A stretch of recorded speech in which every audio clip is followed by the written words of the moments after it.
Hey everybody, good morning. Welcome to the Morning Devo with Beau. Hope you guys are good today. It's Friday the what? Friday the 13th. Oh, Friday the 13th today, February 13th that is. And it is a kind of a rainy day today. A real overcast day, a little rainy, little kind of, chill out, relax day. It's a day that, you kind of go, gosh, do I need to go outside? But then I just got back from New England where it's 0 degrees. And that definitely was a kind of weather where you don't want to go at all outside. Okay, so on the morning devotion today, we're going to go through James chapter 4. And that's what we do in our devotions is we just go through the Bible. So now we're in James chapter 4. We just did James chapter 3 yesterday. And if you know someone who wants to go through the Bible, definitely point them to this devotion. They can get through the Bible in a quicker way because we go through it Monday through Friday. And we just kind of roll through the books. We go through all of the Old Testament. We go through all the New Testament. This is my second time around on YouTube going through these books. So it's really fun. I get to just kind of look at it and see it from different angles. And it's wonderful, man. It really... shows a lot of what goes on in the human heart. That's for sure. And James is kind of a little bit of a punch, I would say, of a book. It's kind of like the Proverbs. It's kind of boom, it kind of you read a little bit of it and you go, whoa, there's some stuff to think about in my life. Man, it's talking about a life in Messiah. And what accompanies that kind of life.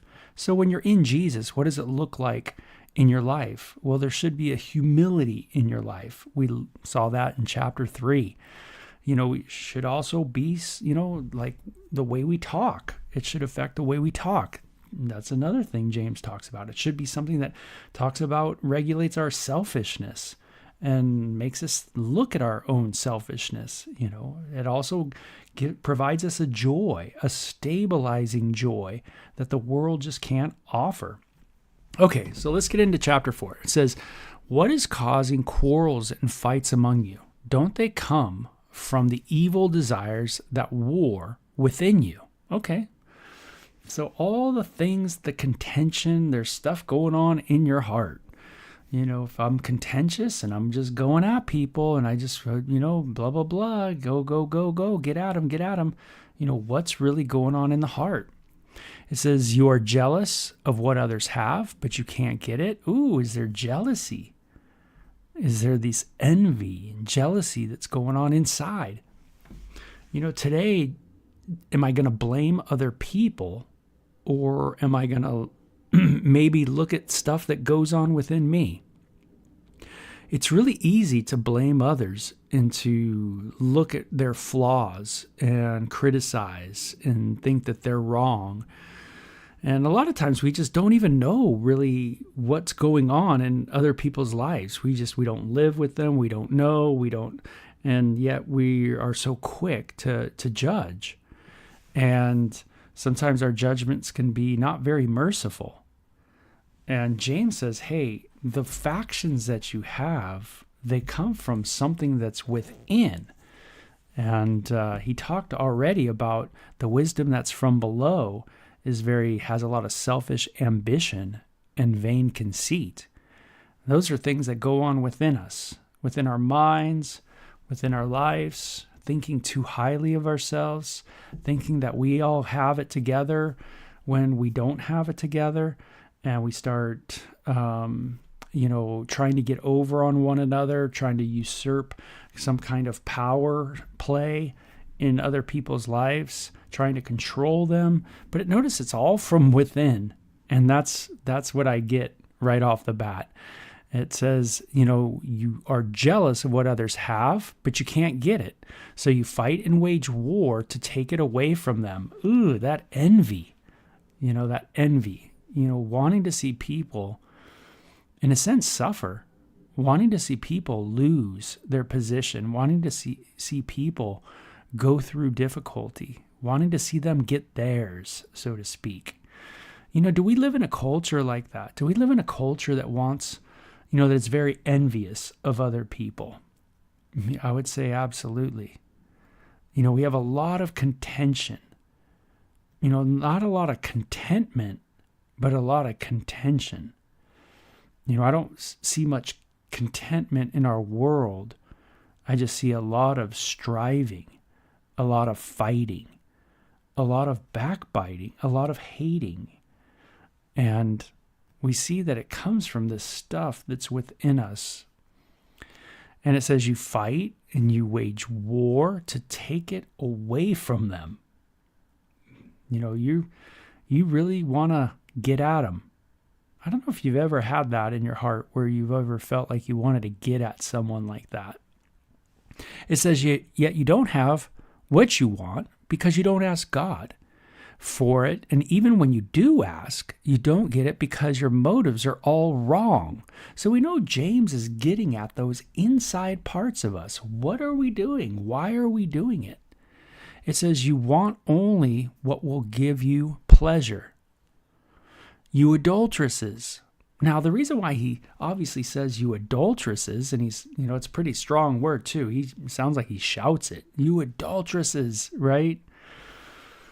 Meaning, hey, honey, let me go. What if you're married? And hey, honey, let me go. I'm going to go out. And she goes, oh yeah, it's okay. You can go out. But every time you go out, you go get a prostitute, right? That's like James is laying some heavies on us, right?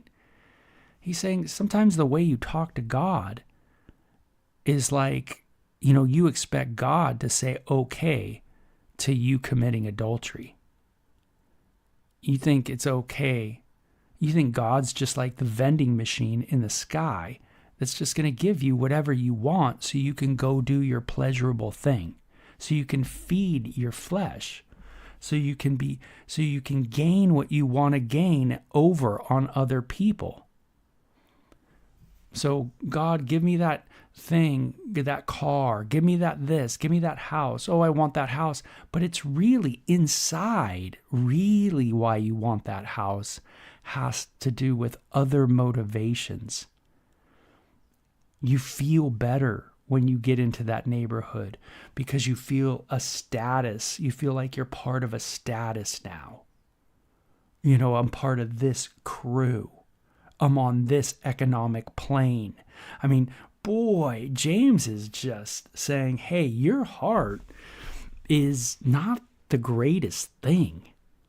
And if you wonder why we're in turmoil so much as a human species, we don't have to look that far to find the problem, because it's in every one of us. Every one of us can relate to this. We want to spend things. We want to do things for ourselves. We become selfish. And he's already talked about this. Selfish ambition. Selfishness. God, give me this. God, give me that so I can be selfish some more. Maybe God knows what he's doing. Just maybe. And God's going to say no, to me. So he says your motives are all wrong, even when you approach God. And he says, don't you realize that friendship with the world makes you an enemy of God? I say it again, if you want to be a friend of the world, you make yourself an enemy of God. Wow. Who do I really want to please today? In every way. Do I really want to please God? Is that really what I'm about? Or do I really want God to bless me, what I call bless me, right? What we call bless me, so I can, feel good, about myself in my world. So it's like, it's kind of God, give me what I want so I can, have some kind of security, so I can feel good, so I can feel like I'm, my peers like me, those kind of things. And you could see that there's some pretty gnarly motives there. Do I really want to be loved by God or loved by the world. And he says, if you love the world, you make yourself an enemy of God. And this is obviously talking about the world's ways. The world's, as in the human beings on the planet. The way we are. What we like, what we worship. Lovers of pleasure rather than lovers of God. That's very much the push, right? Obviously, God so loved the world that he gave his only begotten Son. But when we choose to worship the world and to hold the people of the world and the trees of the world and the rocks of the world in such high regard that we no longer understand the deity, but now we have distorted the true and living God and made him into, an image of nature, then we really have chosen the world and what the world does, and that is idolatry. And so, God can't have any part of that. He's a righteous being. He can't compromise the rightness that is in him. That is a part of what makes God God. He is right. He is righteous. He is pure. And he is holy. And it says, do you think the scriptures have no meaning, that they say that God is passionate, that his spirit has placed within us should be faithful to him? He yearns jealousy. There's this relationship that God desires with us, that he has made us in his image, that there is a yearning, a groping for the true and living God, and that God is passionate about our relationship with him. God is personal. It's kind of a big idea, right? God is personal. Just think if you saw your spouse or your children as just some abstract idea and not as a person, not having personhood. See, some people think of God as some kind of abstract idea. God's kind of ethereal. He's kind of like energy. He's kind of like I grew up saying a lot of that stuff, And yeah, but, can you really commit adultery on energy? Can you really offend energy? But God is a person. You can commit adultery, right? You can go astray. You can offend. God has made us beings to have a personal relationship. You see that God is passionate, that his spirit he has placed within us, we should be faithful to him. There is a relational build within us. We are relational beings. My wife is not an abstract idea. My kids are not abstract ideas. They actually are people that can be offended and that you can hurt and you can love and you can be dedicated to. And so it says, as the scriptures say, God opposes the proud but gives grace to the humble. This is a proverb. So James is in the book of Proverbs. He's reading through it and he sees some cool stuff there that he's sharing with us. And this is the work of the Spirit, always sharing the word of God over and over and over and over. Yeah, it's not just Proverbs are in the Old Testament. I don't want to read the Old Testament. No. It comes back up, comes back up, comes back up. Here we see it coming back up. God opposes the proud and gives grace to the humble. A great Bible study is to go through the Gospels, Matthew, Mark, Luke, and John, and take the events of Jesus and the people that he runs into and see which ones are proud and which ones are humble, and how Jesus deals with each particular person. The one who's proud, what does Jesus do? The one that is humble, what does Jesus do? It's amazing how you see this proverb really in effect in the Messiah's life. He opposes the proud, but he gives grace to the humble.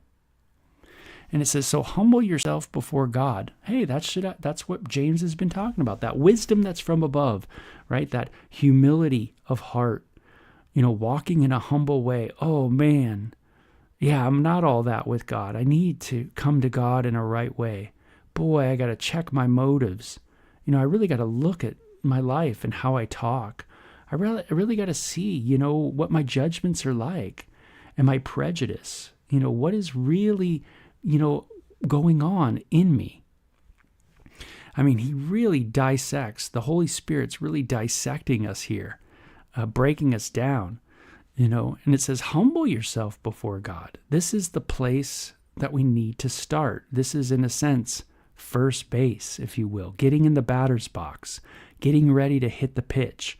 Where does it start? Humility. I am not God. I need God. He's right. I'm wrong. And so we're going to start right there.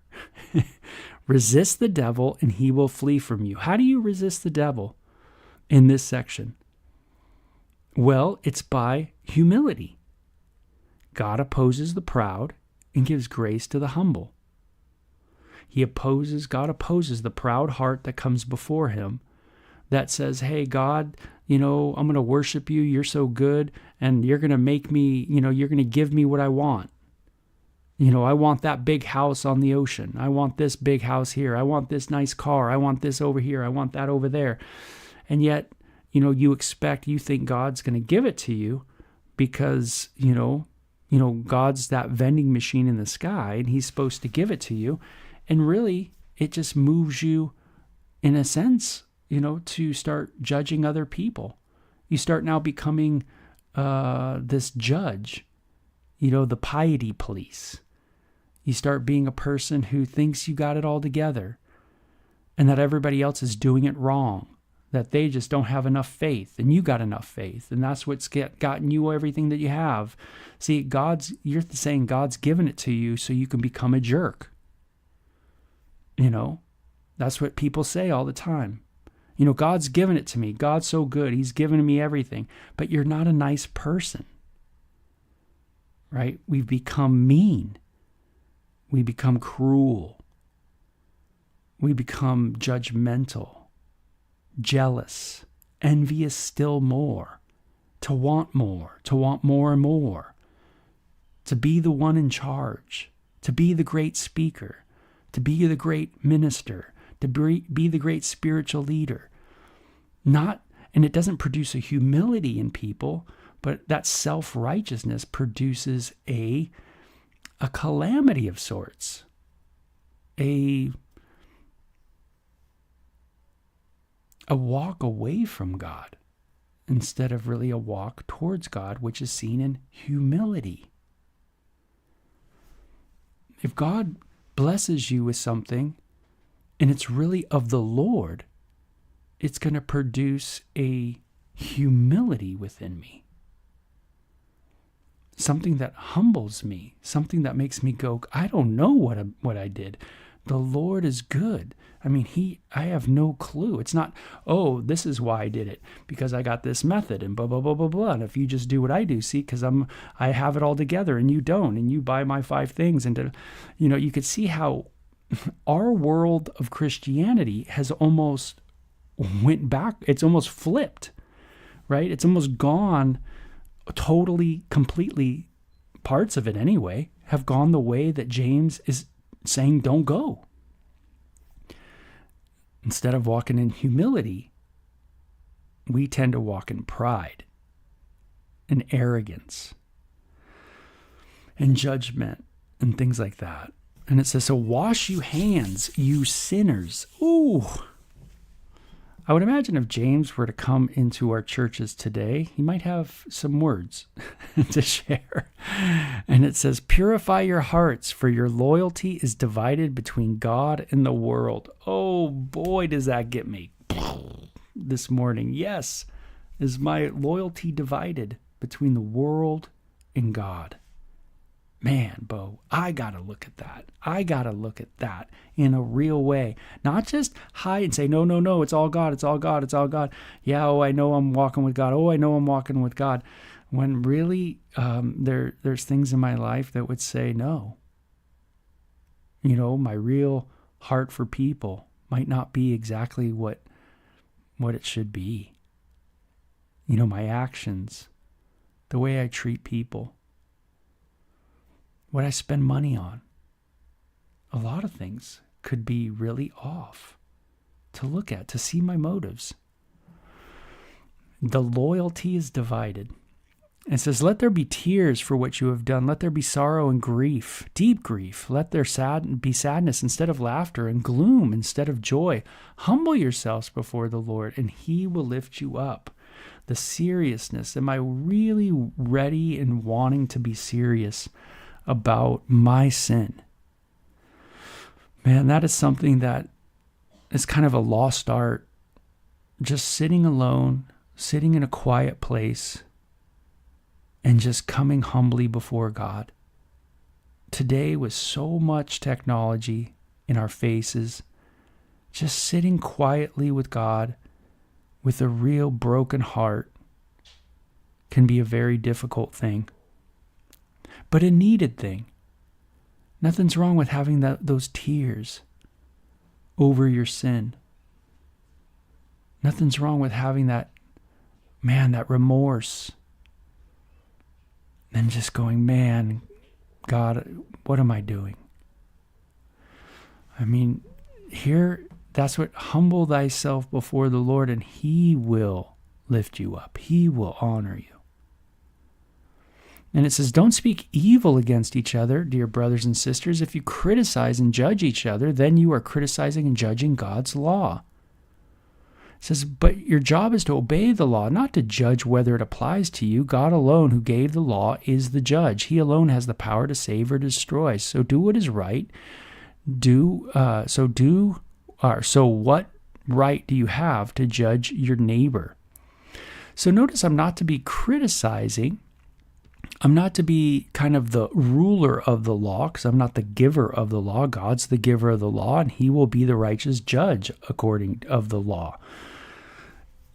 Sometimes we can boast in just how good we are, right? Man, I don't do those things. I don't break those laws. I don't, but I see you do. And we can be judges like we're the ones who wrote out the law, when James is just pointing out that God alone, who gave the law, is the judge.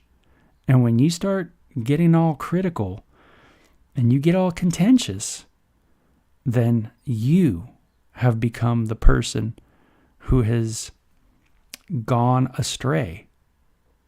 And, so instead of walking in a humble way, you become kind of that piety police, that person who's always critical, always criticizing, always judging, always going at people. Contention, quarreling, constant quarreling. Where is it going on? What's going on? It's in you. It's something is in you that is creating the contention. Are you continuing to get with a group of people and you guys are still just contentious? You still are constantly judging other people. You still have the same issues going up. It's because something is in you. Something's in me. Same thing. It's in me. Instead of pointing the finger at other people, I gotta look at me. Why am I still feeling this way? Why am I still acting this way? Why am I still judging other people? Why am I? What is it? What's going on in me? Look here, you who say, today or tomorrow we are going to a certain town and will stay there a year. We will do business there and make a profit. How do you know what your life will be like tomorrow? Your life is like the morning fog. It's here a little while, then it's gone. Okay, we live, and then guess what we do? We die. That is the way we go.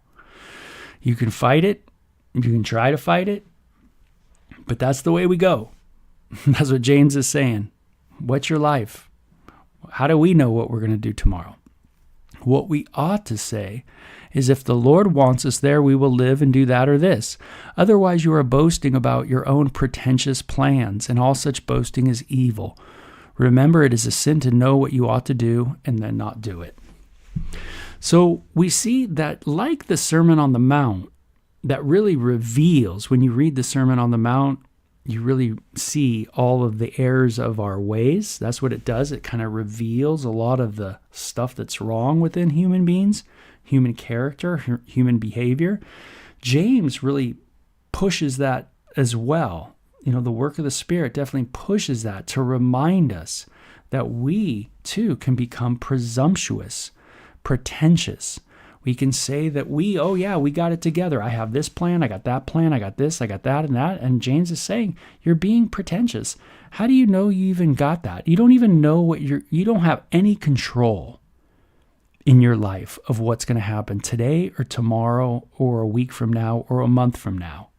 We might make plans, but the Lord's going to have to direct the steps, because we have no clue if we're going to get there. We have no clue if we're going to be able to live, if we are going to live another day, another minute, another hour, let alone a month or a year or 5-year plan, those type of things. It says we need to be people that are reminded that if it's the Lord's will, right? If the Lord wants us to, it's the Lord's will. Nothing's wrong with praying that way. Actually, we are told to pray that way, to think this way.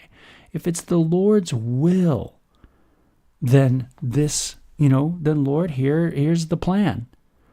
But Lord, if it's not your will, then hey, I'm cool with that too, because what matters is the Lord's will.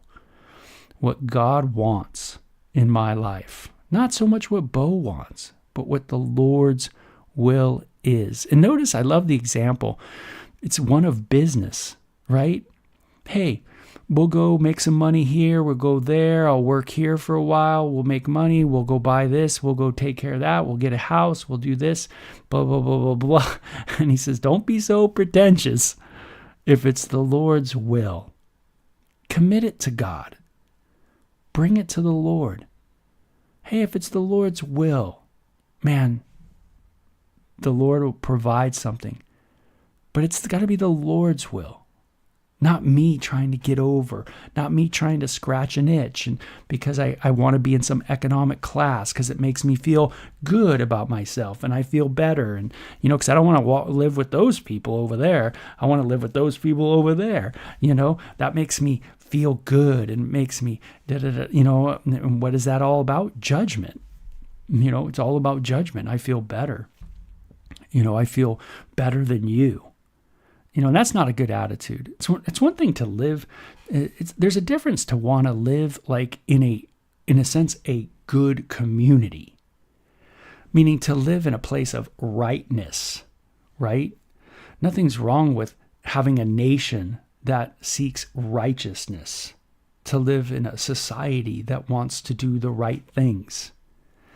But what we find, and what James is and the Holy Spirit reminds us all the time, is that there is this other thing that's going on that can easily get into our hearts to where we become prejudiced and jealous and envious. And we want to get over on people. And we become presumptuous. And we no longer are thinking about God. And we're no longer bringing things before the Lord. And we're just being presumptuous and pretentious. And we're just going in our thing. And running. And then we forgot even to talk to God about it. And then he reminds us of something, that that it's a sin when you know what you ought to do that's right and you don't do it. How many are habitual sinners? Have you ever heard that in the church? Habitual sin? Hey, I don't do any habitual sin. Oh, really? You don't do any habitual sin. Habitual means a behavior that continues, Well, let's try this one on for size. You know to do right, but you don't do it. That's a sin. Have you habitually failed at that? Meaning, how many days do you live where you ought to pick up that paper? You ought to clean. You ought to take time out to do this. You should do this, but you do not do it. Instead, you go and live for your pleasures. you go do what you want to do because you like to do it. That sounds like me. That's called a habitual sin. So it's like, oh man, you can't get out of it, right? At least I'm not like that guy over there, right? Like the Pharisee and the tax collector, right? At least I'm not like that tax collector. Look at him. Look at that guy. Look how awful he is, right? And the tax collector can't even look to heaven, right? Just, God have mercy on me, a sinner. And Jesus says, that's the dude who's right. The God have mercy on me, a sinner. Why? Because we need to humble thyself in the sight of the Lord, and he will lift us up, right? That we got to get in the batter's box, get ready to hit the pitch. But in order to get in the game and get in the batter's box, humility is that's what we need to get in that batter's box, is humility.